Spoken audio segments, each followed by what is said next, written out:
What's up everyone? With the PS3 digital store closing this summer, a lot of gamers are looking to add to their collection before the games become unavailable. In this video, I'm going to explore some of the shoot 'em ups available in the North American PS3 store that might be interesting to pick up before they go away.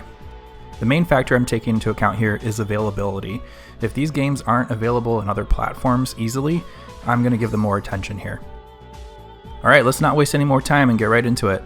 First up, there's a good number of PS2 classic games on the PS3. A lot of games that were available on PS2 were essentially locked into that platform, making them harder to find a way to play today. There are 3 shoot 'em ups in particular that were made available on PS3 that I think are worth paying attention to. So the first is Gradius 5. Gradius is a classic side-scrolling shoot 'em up. I remember playing Gradius 3 on the Super Nintendo when it first released. Gradius 5 manages to capture a lot of that old school feel, but with some modern flair.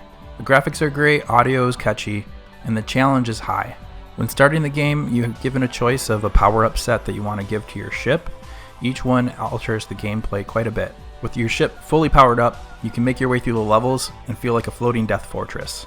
However, the old school difficulty is still there. If a rogue bullet hits you, you've lost all your power-ups and it's time to get them again. One detail that I think is cool is that the game responds to analog movement. This small detail is a really great improvement over older shoot 'em ups that were designed around digital input. It's just enough to help the controls feel that much more responsive. If what you're seeing here looks cool, don't hesitate on this one. This game was only officially made available on PlayStation 2 disc or PS3 digital release. Next up is Castle Shikigami 2. This is a vertical shooter where you can take control of one of a number of protagonists. The movement pacing feels a little more methodical than other vertical shooters that I've played, but I found the game easy to pick up and get into.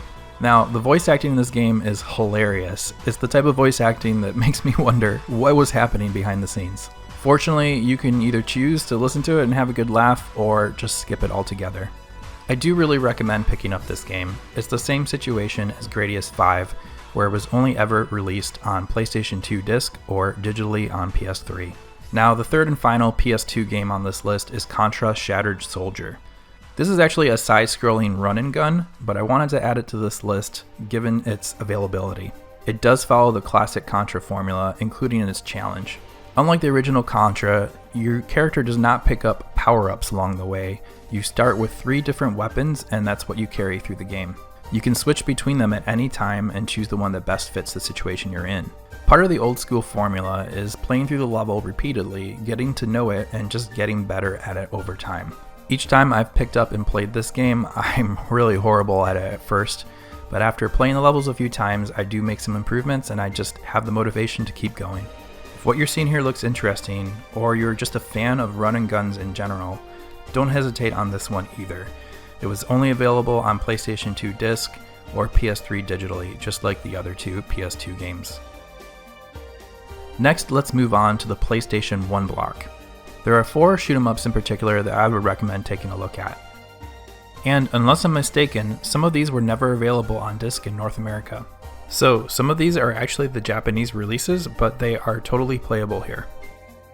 First up is Gaia Seed. Gaia Seed is another horizontal shooter that kind of reminds me a little bit of R-Type.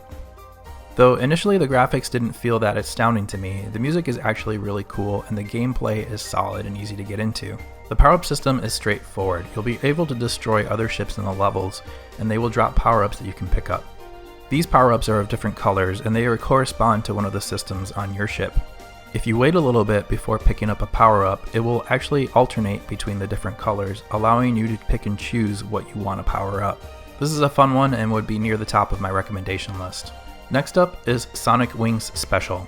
The theme in this one is more whimsical than any of the other games on the list. This is a vertical shooter where you pick a pilot from one of 5 nations and get to blasting.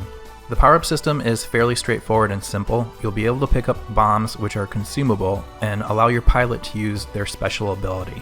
The other main power-up you'll be able to pick up will improve your main weapon. This game is just easy to pick up and enjoy. If you're into 90s style shooters, this is a good one for you. Third up is Shinrio. This is another vertical shooter with more of a sci-fi theme. This one was a late 90s arcade game and was also made available on the Sega Saturn. Interestingly, when it was ported to PlayStation, it was actually renamed, and I'm probably going to butcher the pronunciation, but it was called Gekio Shooting King. It looks like for the PS3 release, the original name was kept. In this one, the power-ups you pick up will change your main weapon, and the bomb ability changes along with that. Just like the others, this one is easy to pick up and get into. If you like the sci-fi theme, that might resonate with you. Now, the last one on the list I think is kind of interesting. It's called Daisman Plus. So Daisman is actually more of a tool set that allows you to create your own shoot-em-ups. This is kind of similar to the RPG Maker games, where it gives you tools to create your own RPGs. It does come with a complete pre-made game that you can play through as well. What's extra interesting about this one is that it sounds like from a prior release of this game, there were competitions held in Japan where people could create their own games and send them in. Some of the games from that competition are actually included on this disc as well, and you can play through them. The tool sets in this one remind me a lot of Mario Paint. You can create your own pixel art as well as your own music. Though modern tools would make creating games like this much easier, this one is interesting as it was fairly creative for its time. I would recommend the other 3 PlayStation 1 games before this one, but this one is particularly interesting because of its historical value. Also, keep in mind that the menus in this game are in Japanese, which might make it difficult to use the construction tools for many of you. Okay, so that ends the PlayStation 1 block. Your alternatives for playing these games are to find the original PlayStation 1 discs, which, because these are not North American release, would be harder to find. And there's also emulation as well, of course. But if you're looking for a legitimate copy that you can just turn on and play, I'd recommend these here. Alright, so now I want to talk about PlayStation 3 specific games. There are other good shooters in the PlayStation 3, but those are more readily available on other consoles or systems as well, and that's why I'm not mentioning them here. I'm not going to get into a ton of detail about these 3 that I picked out, but I wanted to bring them to your attention. So first up is Resogun. Resogun was a particularly interesting game as it was made available during the PlayStation 4 launch. It plays kind of like a flashy version of Defender where you need to prevent aliens from killing humans. The reason I bring this game up is that it is a PlayStation exclusive. It was only made available on PS3, Vita, and PS4. If for whatever reason you don't have a PS4 or a PS5, don't plan to get one, here's your opportunity to play this game. Next up is Super Stardust.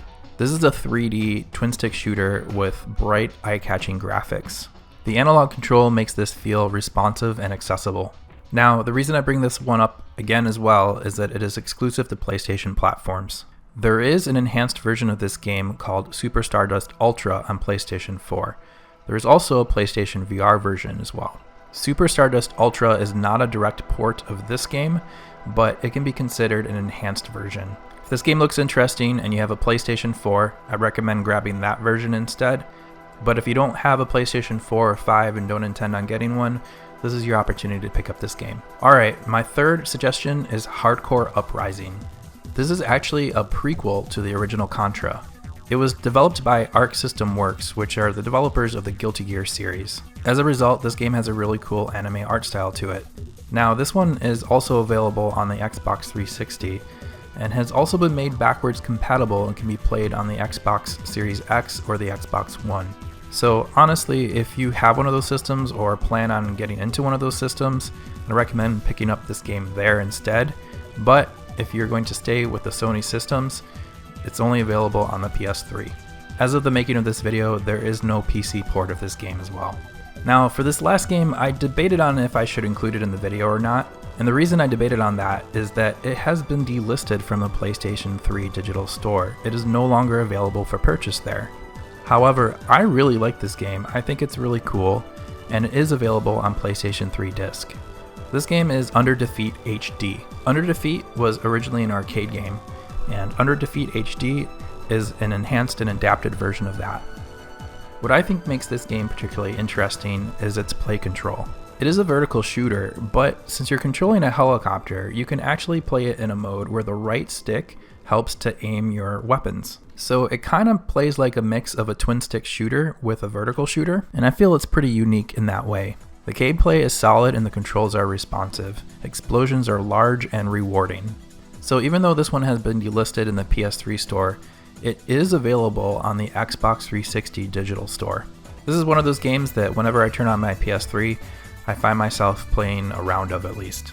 Even though this game isn't available digitally on PS3 anymore, I liked it enough that I wanted to make you aware of it, and hopefully you'll be able to find a way to play it.